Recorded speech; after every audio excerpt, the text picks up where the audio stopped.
I'll be honest. The only reason I'm even telling this story is because I'm still trying to understand the moment everything shifted. Not the suspension, not the fallout. The moment I realized I could either keep being the guy everyone stepped over, or finally stop apologizing for existing. It started slow, the way most bad things do. A tone here, a smirk there. A new hire in HR who spoke to people like she was reading names off a detention list.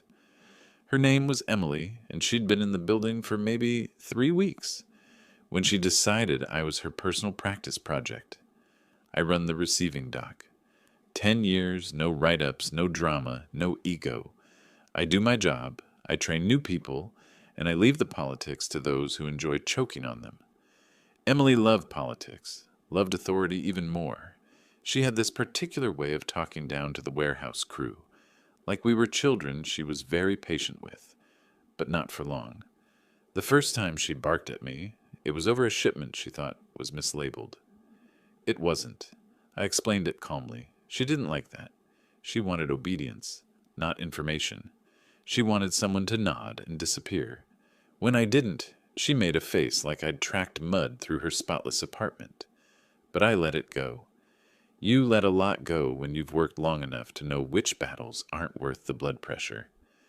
Except she didn't let it go. Over the next week, she kept inserting herself into warehouse operations she didn't understand, correcting people on procedures she'd clearly Googled once, calling me Mark with a tone like I'd personally disappointed her by existing. Even the forklift guys started avoiding her path. Still, irritation isn't a crime. Annoying isn't illegal. But disrespect? That's different. It was a Tuesday afternoon when she finally crossed a line I couldn't step over. We had a trailer to unload, tight deadline, half the team on lunch, and I was moving pallets while talking to a vendor on my headset. Emily stormed onto the dock like she owned the oxygen. "Mark!" She snapped her fingers. At me. I don't know if you've ever had a grown adult snap their fingers at you, but something primitive in your chest wakes up. I turned, slowly, pulled my headset down. "Don't snap at me," I said evenly. "Just say my name." Her eyebrows jumped like she couldn't believe someone had just told her no. "I need you to stop what you're doing and come with me," she said. "Right now." "No," I answered. "I'll finish this unload first. You can wait 5 minutes." That was it. That was the unforgivable sin. A man in a warehouse told her she wasn't the son. She spun on her heel and marched upstairs. I didn't think about it again until an hour later, when my boss, a man who folds under pressure like a cheap camping chair, appeared at the dock doorway. His face had that tight, embarrassed look. Managers get right before they betray you. "Mark, my office. Now." I followed him up, wiping dust off my hands, already tired of whatever this was going to turn into. Emily sat in a chair across from his desk, arms folded, expression bright with self-righteous victory. "She says you were aggressive," my boss started, "and insubordinate." I blinked, for telling her not to snap at me. Emily didn't look at me. She stared at the wall like rehearsing a monologue. "He raised his voice," she said. "He refused direct instructions. I didn't feel safe." Safe. The word people use when they want someone punished without earning the reason. My boss nodded like this confirmed his deepest beliefs about avoiding conflict at any cost. "Mark, we don't tolerate hostility toward HR. You need to apologize." I waited for the rest, the context, the logic, something. Nothing came. "Apologize," he repeated, "or you'll be suspended until you do." Here's the part I keep replaying in my head. I wasn't angry. I wasn't shaking. I wasn't even surprised. I was just done. So I said the simplest, quietest thing in the world. "All right." He squinted. "All right, you'll apologize?" "No," I said.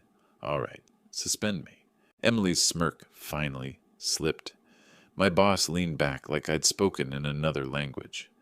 I stood, set my badge on his desk, and walked out before either of them could find the next sentence.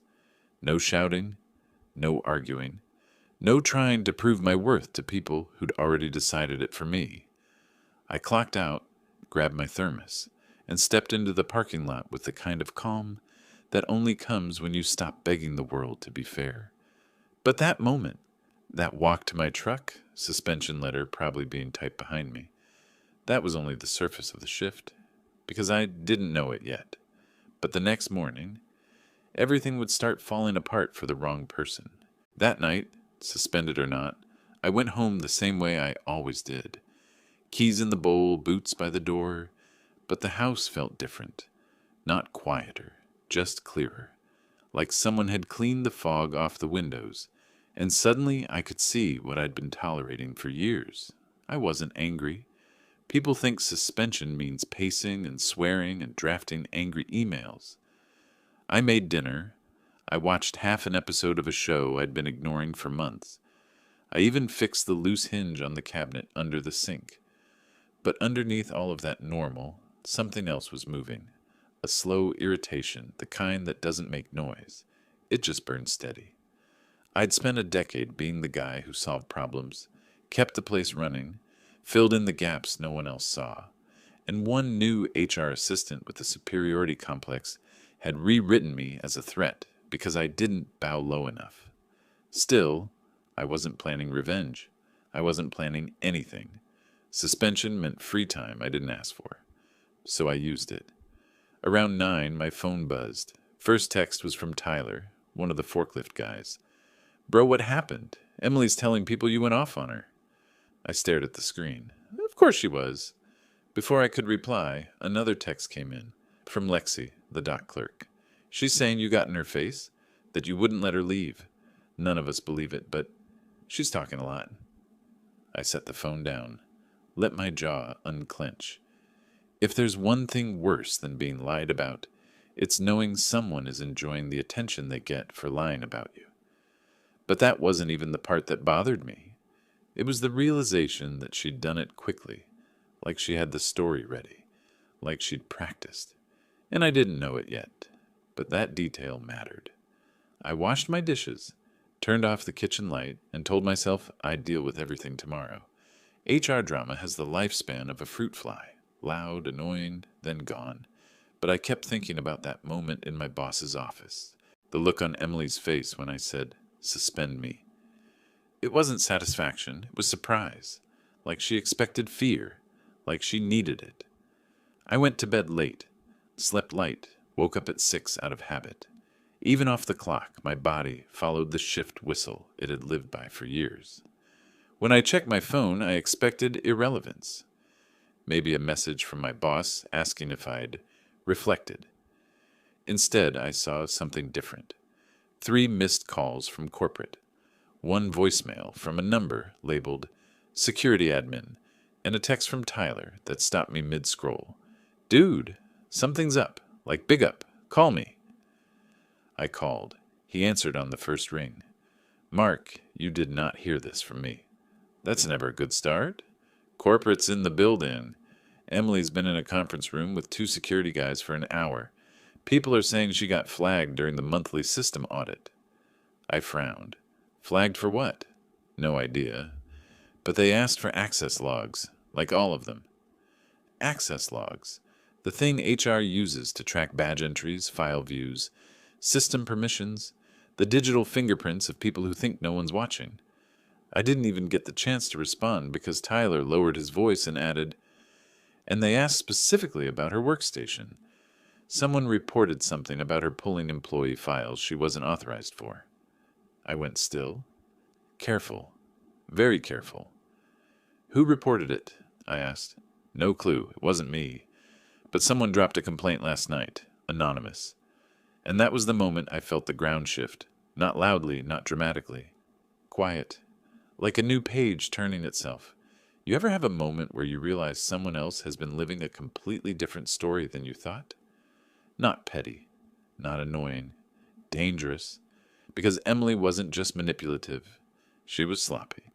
And sloppy people always leave cracks. I sat at my kitchen table trying to put the pieces together, and every thought made the picture darker. She wasn't snapping fingers because she felt important. She was snapping because she needed control, the kind you need when everything else is about to come apart. My phone buzzed again. Tyler again. They just locked her computer, like full lockout. And the HR director's on the floor. Dude, this is bad. I leaned back, heartbeat steady. The irritation I'd felt the night before didn't fade. It sharpened, not into anger, not into joy, into something else. Clarity. Because whatever Emily had been doing behind the scenes, the lies, the rumors, the fake I didn't feel safe theatrics, none of that had started with me. I just happened to be the one who finally told her no. And she wasn't used to that. People like her never are. I stood, grabbed my jacket, and headed for the door. Not to storm into work, not to defend myself. Just to breathe outside, get coffee, and wait. Because something told me this wasn't about my suspension anymore. This was bigger, older, rooted. And whatever was coming next, it wasn't going to be aimed at me. But I didn't know yet that by the time I finished that coffee, chaos would already be spreading through the company. The kind you can't stop once it starts. By the time I got to the cafe near my place, the morning rush was barely starting. A couple of construction guys, a nurse in scrubs, the usual half-awake crowd. I sat by the window with a coffee I wasn't really tasting, watching the steam rise off the lid like it had answers. My phone kept buzzing in short bursts. Messages from coworkers, missed calls from numbers I didn't recognize. A voicemail from the corporate office I still didn't open. It didn't feel like a normal suspension morning. Suspended people don't get this much attention. Suspended people are supposed to be irrelevant. Around 8:40, I finally opened Tyler's newest text. Bro, they just pulled camera footage from the upstairs hallway. Emily was crying, like full-on meltdown. I stared at the screen a moment, then typed. About what? He read it instantly, but didn't reply. Not a good sign. Before I could think too long about it, my phone rang. A number from corporate headquarters. I let it ring out. 10 seconds later, another call, same number. I let that one ring too. Suspended employees don't owe anyone a conversation. Outside, a delivery truck hissed as it parked, the kind of everyday noise that usually blends into the background. But something in me stayed alert. Not anxious, not hopeful, just tuned in, like the world was clearing its throat. I finally stepped outside, walked to my truck, and sat with the door open, sunlight pooling across the dashboard. My phone vibrated again, this time a text from Lexi. You need to see this. Attached was a photo, a screenshot of a company-wide email sent at 8:37 a.m. Subject: Temporary administrative action from Corporate Security and Compliance. The email announced an ongoing internal security investigation, referencing unauthorized access attempts, breaches of confidentiality, and manipulation of employee records. It ended with a line that might as well have been written in red ink. The individual under investigation has been placed on immediate administrative leave, pending further review. They didn't say her name, but everyone knew. Before I finished reading, Lexi texted again. She's not in her office. They took her badge. The next buzz came from Tyler. Holy crap. Mark, the HR director's asking for you. I frowned. Why? His reply came fast. No idea. But she doesn't look mad. She looks scared. I closed my truck door and just sat there, still, breathing slow. Suspended people don't get called in by the HR director during a security investigation. Not unless the story is shifting. Not unless the truth is finally louder than the lies. At 9:15, another number called. Different area code, same corporate branch. I let it ring. My silence was intentional. Not revenge, not strategy. Just a boundary I wasn't ready to surrender yet. A minute later, I got a text instead. Mr. Carter, please contact us as soon as possible. We need clarification on an urgent matter involving your name. My name? Interesting. I sat with that sentence for almost a full minute. Then I turned my phone face down and just listened. Birds, traffic, the distant rumble of someone wheeling trash bins to the curb. Normal life. the kind Emily had never respected because she thought the world was a stage and she was the only person allowed to direct the scenes. By 9:40, Tyler sent another message, this one longer. Mark, dude, people are talking. They're saying Emily accessed employee files without authorization, like personal info, addresses, medical leave records, payroll stuff. They said she was trying to rewrite a disciplinary note for someone last week. Not yours, someone else's. A cold line went through my spine. Not fear, recognition. I remembered the way she'd walked around the office. Too confident, too reckless, too eager to show she had access to things she shouldn't. I remembered how fast she'd gone from annoyed to vindictive the moment I pushed back. Emily didn't climb ladders. She broke rungs out from under people. At 10:03 a.m., another text, this time from a number labeled HR Director. Mark, this is urgent. Please call me. I didn't. Not yet. Because a truth was settling into place, and I needed to feel it fully. I wasn't the one on trial anymore. I wasn't the one being scrutinized. I wasn't the one whose story was being rewritten in real time. I took one more sip of coffee, put the cup down, and finally called the HR Director back. She answered before the first ring finished. Mark? Thank God. We need to talk. Her voice wasn't stern or formal. It was shaky. First, she said, I want you to know your suspension is lifted effective immediately. I waited. People love to rush the apology when they're drowning. I don't throw life jackets without thinking. She took a breath. Are you aware of any reason Ms. Henderson would access your file? My file? I almost laughed. No. And she didn't have any reason. That's what we thought, she said. But there were multiple attempts on your profile last night, including changes that were started but not completed. My heartbeat didn't spike. It dropped, heavy and slow. What kind of changes? We're still verifying, she said carefully. But it appears she tried to attach an incident note to your record retroactively. A retroactive complaint, a fake history, a rewritten version of me to justify her story. And that was when the air in my truck shifted. Not colder, not thicker, just undeniable. The HR Director cleared her throat. There's more. Someone filed an anonymous ethics complaint last night, detailing a pattern of her behavior. Inappropriate comments, misuse of authority, intimidation.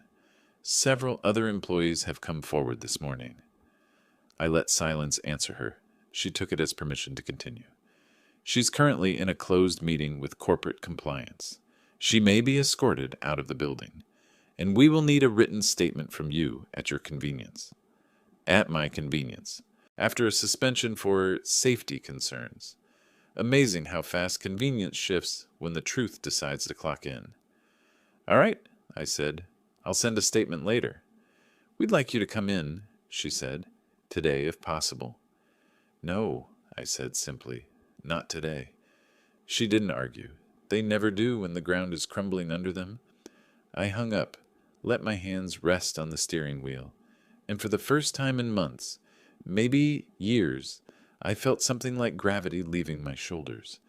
Whatever was happening back in that building, whatever investigators were uncovering, whatever Emily was trying to explain through tears, it wasn't my burden. It wasn't my fight. It wasn't my story anymore. But that wasn't the end. Not even close. Because the moment I pulled into my driveway, a car I didn't recognize parked across the street. A door opened, and Emily stepped out. Face blotched red, mascara streaked, hands shaking like she'd been gripping panic for hours. And the worst part? She looked at me like I was the only person left who could save her. She stood there on the curb like someone had unplugged her from whatever power source she'd been feeding on since the day she joined the company. No heels, no blazer, just a wrinkled blouse, swollen eyes, and a look that didn't match the woman who snapped her fingers at me 2 days earlier. Mark, she said, voice catching on the edges. Please, can we talk? I didn't move, didn't answer, didn't step toward her the way she clearly expected. She took a slow step forward, palms out like I was some frightened animal she needed to approach gently. "They're saying horrible things about me," she breathed. "None of it is true. You know that, right?" I didn't reply. The silence made her panic. She rushed her words. "They twisted everything. I never meant for you to get suspended. You know that. It was a misunderstanding, and they're trying to frame me like I'm—" "Emily," I said quietly, "stop." Her mouth clicked shut instantly. For a moment, she just stared at me, waiting for me to say something comforting, something rescuing, something self-sacrificing. But I wasn't carrying her anymore. She swallowed hard. Can we go inside, just for a minute? I can explain everything if you just let me." "No," I said. She blinked fast, confusion crossing her face like lightning. "What do you mean, no?" "Mark, I need to talk to you. You're the only person who—" "I'm the only person who won't lie to you," I corrected. "Not the only person who can save you." She flinched. The neighborhood was quiet. Just the soft hum of a lawnmower 3 houses down, a dog barking somewhere in the distance. The world felt too normal for what was happening in front of me. I stepped closer, but not enough to close the gap she wanted. "You built this," I said, "piece by piece. Lie by lie. You didn't stumble into it. You walked." "I didn't—" "You did?" I said. "You walked into that building with the attitude of someone who thought rules didn't apply to her. You talked down to people. You manipulated coworkers. You rewrote stories. And when anyone pushed back, you panicked and tripled down." Her breath hitched. "Mark, I messed up, okay? I know I'm not perfect. But this isn't fair. They're treating me like I'm a criminal." I didn't soften, not even a little. "Emily, they didn't suspend you because you were rude," I said. "They suspended you because you broke laws." Her eyes flashed. Fear, anger, disbelief, all braided together. That's not true," she whispered. "It is. They told me you accessed employee files without authorization." For a moment, her expression cracked open. She looked away, just for a second, just long enough, and that was the moment I knew the truth completely. She had done it. Maybe not maliciously, maybe not carefully, but she'd done it, and now she needed someone else to take the fall with her. "You don't know the pressure I was under," she said. "You don't know what they expect in HR. HR expects integrity." She laughed, a broken, sharp sound. "No one in that building has integrity, Mark. That's why they crumble when someone finally does," I said. She pressed her hand to her forehead. Please just tell them this was a misunderstanding, that I didn't mean anything by it, that you don't feel threatened. They'll listen if it's you." There it was, not an apology, not accountability, a request for my reputation as collateral. "No," I said again, softer this time, but firmer. Her eyes filled. "Why?" "Because I'm done carrying other people's damage." She opened her mouth, closed it, wrapped her arms around herself like the cold had finally reached her. "No one else will help me?" she whispered. "That's the point," I said simply. She took one shaky step back. "So you're really going to let them fire me?" "I'm going to let them deal with the consequences of your choices," I said. "Same thing." Her breathing went uneven. "You don't understand. If I lose this job, you'll survive, just not the same way you lived before." For a long second, neither of us spoke. A car passed by. A child laughed somewhere behind a fence. Life went on, unbothered. Emily finally wiped her cheek with the back of her hand. "I thought you were kinder than this." I nodded once. "I am. That's why I'm not lying for you." And that was it. She stood there, lips trembling, the expensive mask she always wore shattered beyond repair. For the first time since she walked into our building, she looked human and painfully young. But I wasn't her repairman. She turned away slowly, like each step cost something, and walked back to her car. She didn't slam the door, didn't scream, just sat there a moment before pulling off the curb, like her hands were too heavy for the wheel. I watched until the car disappeared around the corner. Then I went inside and locked the door, not out of fear, out of closure. By noon, corporate sent a formal email, clearing me entirely. By 3, I received another one congratulating me on my promotion to shift supervisor, effective immediately. By 4, word got around that Emily had been escorted out of the building with a box of her things and a security guard behind her. My boss called that evening. His voice was small. "I want to apologize, Mark, for the way this was handled." "I hear you," I said, and I left it at that. No comfort, no absolution, no we all make mistakes. Some lessons don't need to be softened. That night, my house felt peaceful in a way I hadn't felt in months. Not triumphant, not victorious, just right. I made dinner, opened a window, listened to the quiet the way some people listen to music. People think satisfaction is loud. Cheering, slamming doors, dramatic exits. It isn't. Satisfaction is setting your own boundaries and watching the world rearrange itself around them. It's choosing yourself without needing to prove anything. It's the moment you stop begging for respect and start requiring it. I didn't destroy her life. I didn't lead the investigation. I didn't report anything. I just stopped protecting someone who had never protected anyone else. And she wasn't the only one learning a lesson that week. I went to bed early. No alarms, no worries, no weight. For the first time in a long time, peace didn't feel like something I had to earn. It felt like something I finally stopped giving away.